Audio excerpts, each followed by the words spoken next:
Sa ngalan ng Ama, ng Anak, at ng Espiritu Santo. Amen. Magandang araw po, Panginoon. Ipinagdarasal ko po na sana maliwanagan ang mga isip ng mga taong may problema ngayon.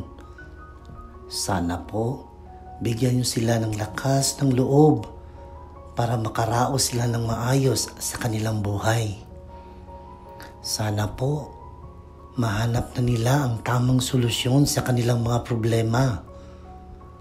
Panginoon, naway bigyan niyo sila ng malusog na pangangatawan para makayanan nila ang mga pagsubok.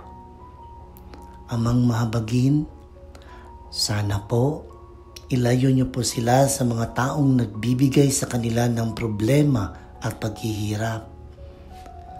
Sana po ilayo niyo po sila sa mga tukso at ilagay niyo po sila sa tamang daan para masolusyonan nila ng tama ang kanilang mga problema.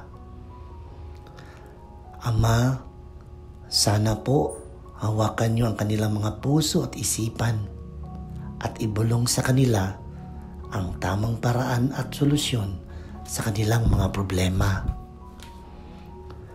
Naway ang kanilang mga suliranin ay marisolba gamit ang inyong makapangyarihang kamay.